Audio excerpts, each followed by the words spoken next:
오랜만에 들어오는구나 이런 생각하면서 마음이 울적했습니다. 왜 이런 일이 일어났나? 왜 우리가 이렇게 모이지 못할 정도가 됐나? 이런 생각에 울적한 마음이 들었는데, 사실 오늘 여러분에게 말씀드리고 싶은 것이, 우리가 오늘 비상한 때에 살고 있는데 비상하게 생각하고 있나? 이 점에 대해서 말씀을 드리고 싶었어요. 비상하다 하는 것이 계속되면 비상하게 느껴지지 않습니다. 그래서 요즘 사회적 거리두기를 강조하는데도 불구하고 지난 토요일 날에는 상당한 수의 사람들이 밖으로 나왔어요. 어제도 보니까 전에는 길이 한산했는데 어지간히 많이 길이 막히더라고요. 여기서 의정부 가는데도 이렇게 막혔는데 사람들이 정신이 많이 해이졌구나 이런 생각이 들었는데 저를 봐도 그런 점이 있어요. 또 많은 사람들 봐도 그런 점이 있기 때문에 그래도 되는 건가 이런 말씀을 드리고 싶어요.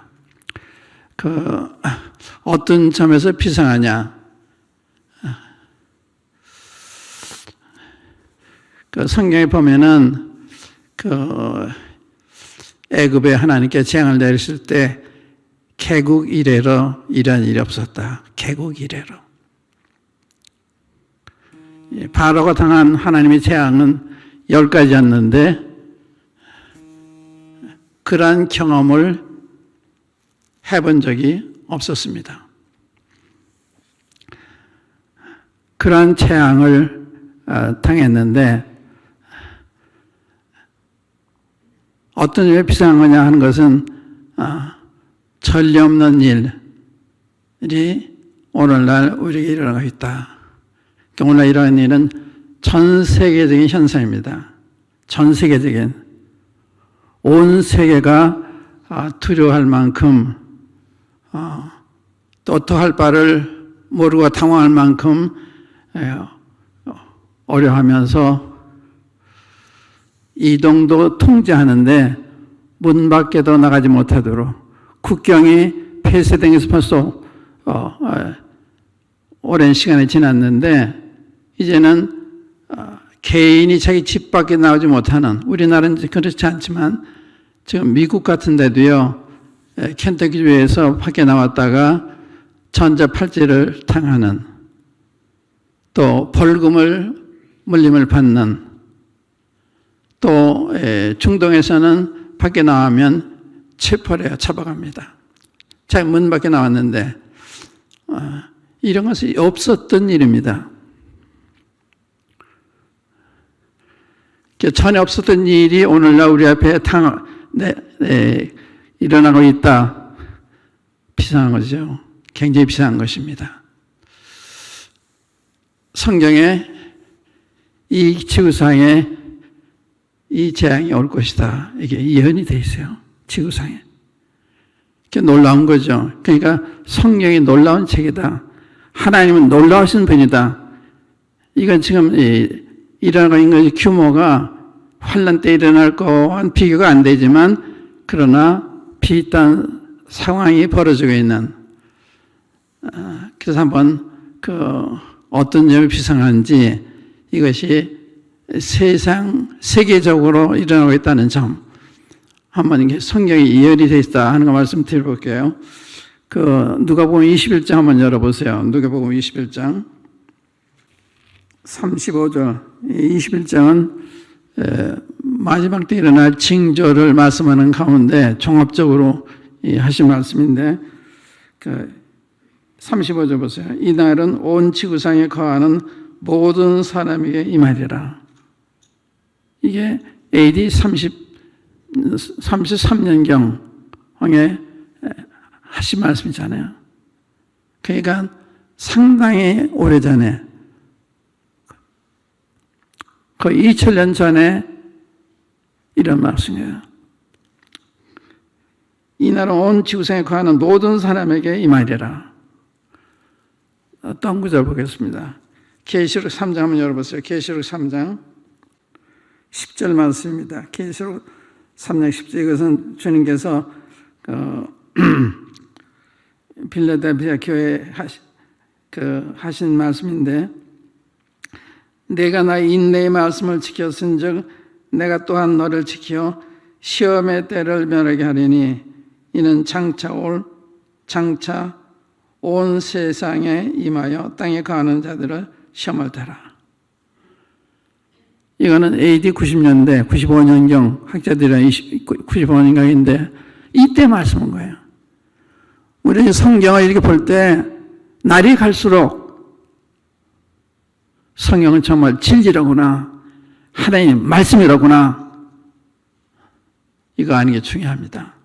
이런 일을 당하면서 성경이 진짜 진리로구나, 하나님 말씀이로구나, 그대로 되는구나, 그거를 아는 게 굉장히 중요한 거예요.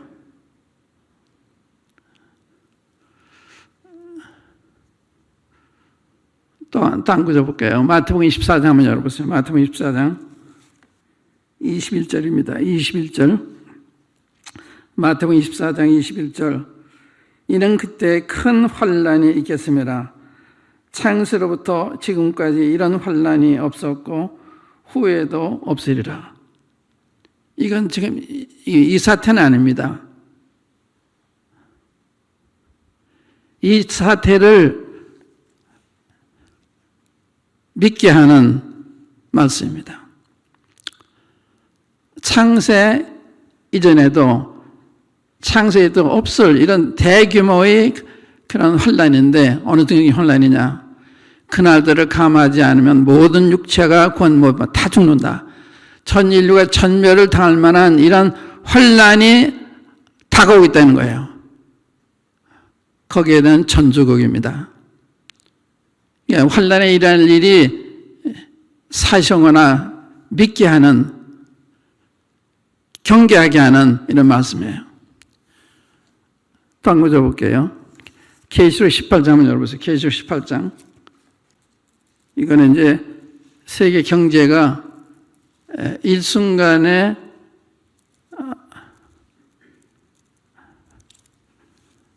망하는 이런 말씀인데, 계시록 17장은 거짓교회, 카톨릭을 의시한 에큐메니케를 가담한 3대 교회들,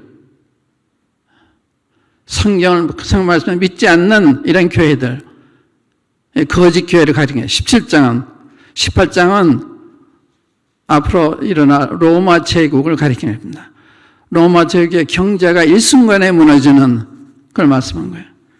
보시면 놀랄만한 게 어떻게 그런 일이 있었을까 할 정도로 그런 일이 벌어집니다. 8점 봐주세요. 8절에 그러므로 하루 동안에 그 재앙들이 이르리니 곧 사망과 애통과 흉년이라. 그가 또한 불에 살라지리니 그를 심판하신 주 하나님은 강하신 자이심이니라. 10절에 보시면 그 고난을 무서워하여 멀리 서서 가로되 화이또다 화이또다 큰 성 견고한 성 바벨론이여 일시간에 내 심판이 이르렀다 하리로다. 땅의 상고들이 그를 위하여 울고 애통하는 것은 다시 그 상품을 사는 자가 없음이라.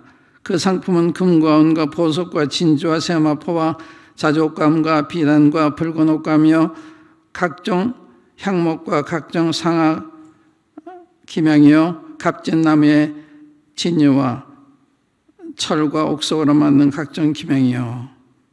15절 바벨론을 인하여 치부한 이 상품의 상고들이 그 고난을 무서워하여 멀리 서서 울고 애통하여 가로되 화이또다 화이또다 큰 성이여 세마포와 자주와 붉은 옷을 입고 금과 보석과 진주로 꾸민 것인데 그러한 부가 일시간에 망하도다. 각 선장과 각 처를 다니는 선객들과 선인들과 바다에서 일하는 자들이 멀리 서서 그 불 붙는 연기를 보고 외쳐 가로되 이 큰 성과 같은 성이 어디 있느냐 하며 티끌을 자기 머리에 뿌리고 울고 애통하여 외쳐 가로되 화이또다 화이또다 이 큰 성이여 바다에서 배부리는 모든 자들이 너희 보배로운 상품을 인하여 치부하였더니 일시간에 망하였도다. 이게 환난 때 임할 것입니다. 이번 코로나 사태로 세계 경제가 무너지고 있습니다. 모든 공장이 올스톱이 되어 있어요. 1930년대에 미국의 대공황이 왔을 때 이것이 15년 동안 계속됐습니다. 공황이. 잠시 몇 년 지나다가 회복된 게 아니라 15년 동안. 그런데 키신저 장관이 얼마 전에 그분이 신문에 기고를 하면서 정부에 충고한 게 있어요. 그래서 한번 읽어드릴게요. 그분이 지금 97세이십니다. 헨리 키신저 전 미 국무장관 97세. 미국 국무장관이 코로나19가 세계 질서를 영구히 바꿀 수 있다며 미 정부의 새로운 시대를 대비한 계획에 즉시 착수하라고 촉구했다. 키신저 전 장관은 4일 월스트리트 저널 기고문을 통해 코로나 바이러스 이후 세상은 지금과 결코 같지 않을 것이라고 밝혔다. 그래서 미국이 현재 바이러스가 가져올 재앙을 막기 위해 고군분투하고 있지만 포스트 코로나 시대 질서로의 전환에 대비하는 일을 미뤄서는 안 된다고 주장했다. 그러면서 세 가지를 충고를 했는데, 그러니까 지금 사태가 심각하다. 그거를 알기를 원하는 겁니다. 저도 그걸 알기 원해요. 여러분도 알기 원해요. 지금 우리가 처음에 이 사태 심각하다, 비상하다. 근데 이게 자주 반복이 되니까 그럼 이것이 우연히 일어난 일이냐? 하나님께서 분노로, 진노로서 나타내신 거냐? 성경은 뚜렷해요. 하나님 분노해서 진노해서 일으킨 거예요. 하나님의 무서운 진노입니다.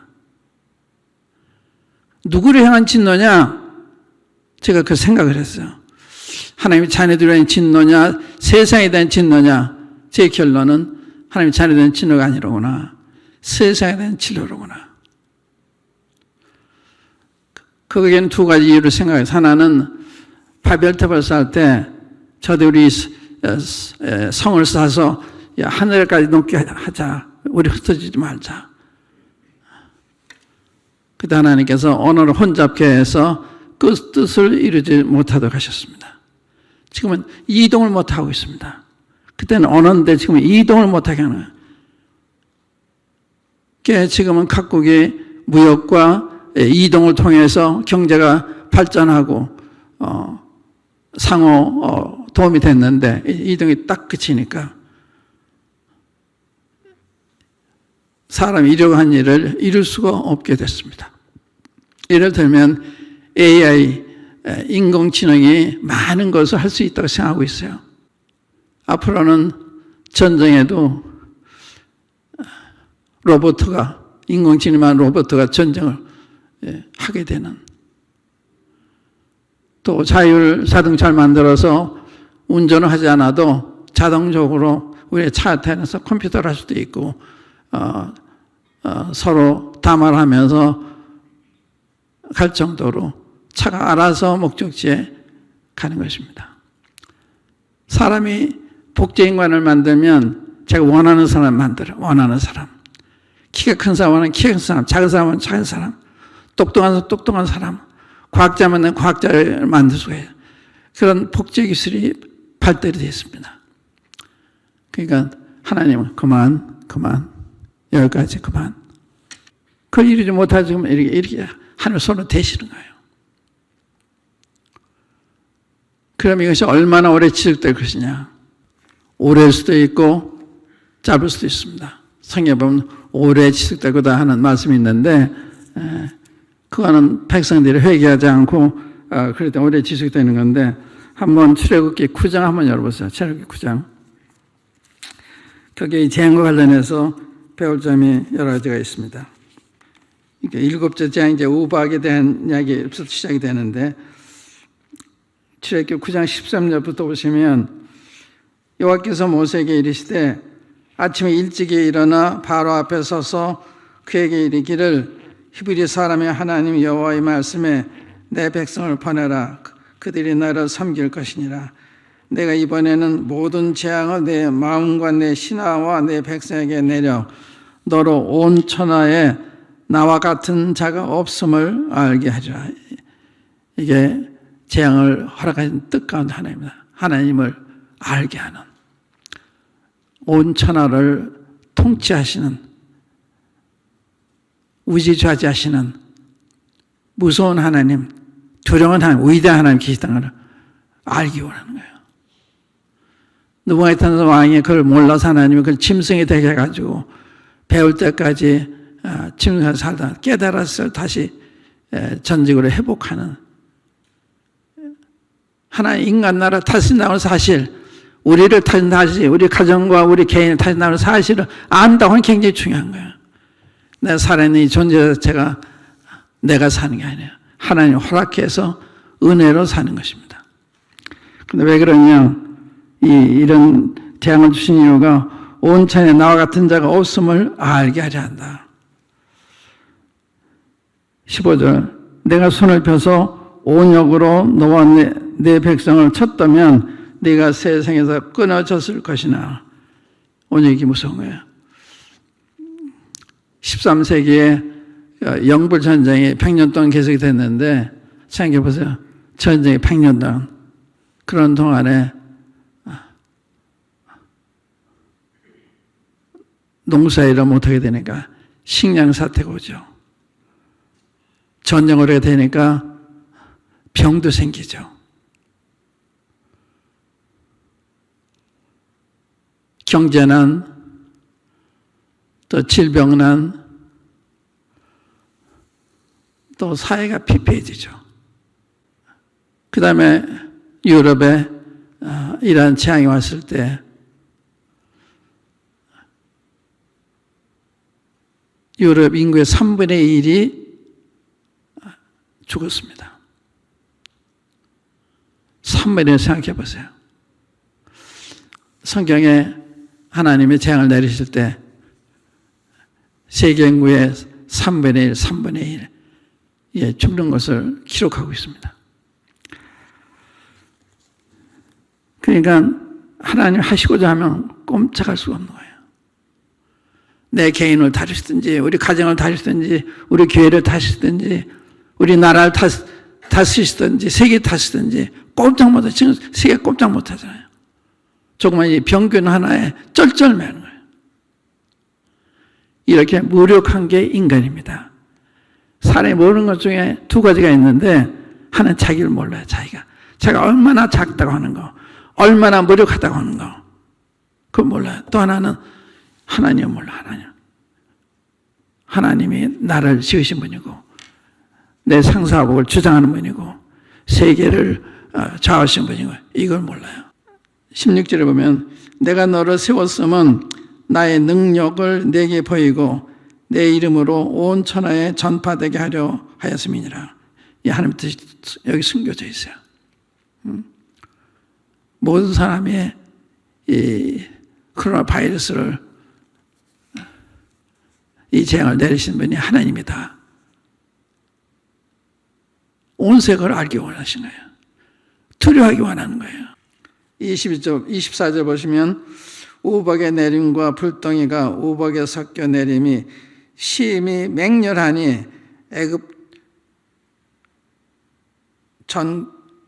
전국에 그 개국 이래로 그 같은 것이 없던 것이라. 26절 이스라엘 자손이 거한 고센 땅에는 우박이 없었더라. 이거 주목할 만한 하나님께서 차별하셨습니다. 자녀들과 믿지 않는 사람, 고생 동안에는 이 우박이 내리지 않겠어요. 애굽은 내리게 하지만.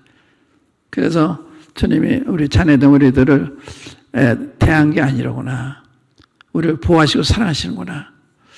제가 그렇게 생각하는데 또 하나의 이유가 있는데, 이스라엘 백성들에게 주님이 이런 무서운 재난을 내실 때는요, 선자들을 죽이고 성경을 불에 태우고 우상을 숭배하고 이럴 때 하나님이 벌을 내리신 거예요.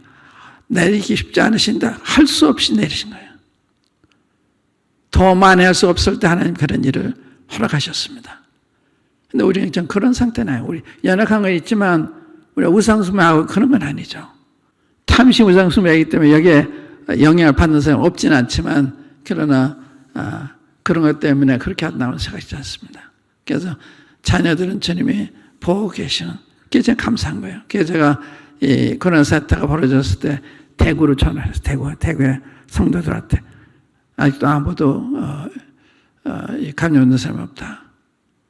그래서 참 제가 감사하고, 주님이 하나님의 자녀들을 향해서 하는 일이 아니로구나. 그걸 제가 생각을 했어요. 또 한 구절 볼게요. 29절.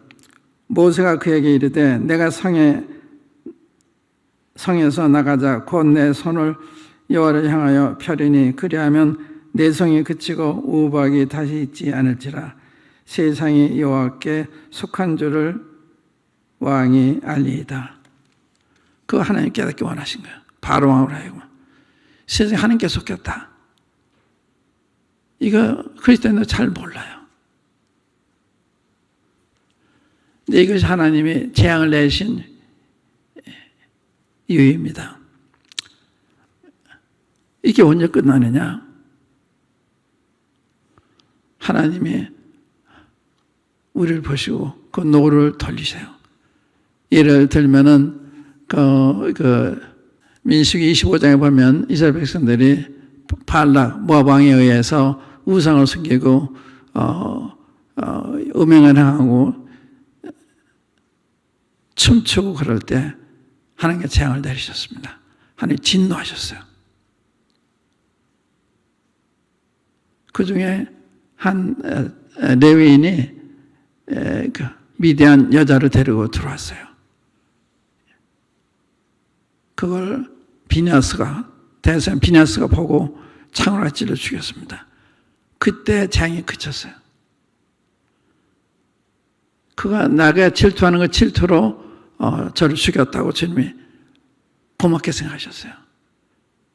또 다윗이 인구조사하는 그 죄를 범했을 때 하나님이 재앙을 내리셔서 많은 무고한 양들이 죽었을 때 다윗이 회개를, 하나님 저와 제 가정에 벌을 내리시지 왜 애매한 이 백성들에게 벌을 내십니까?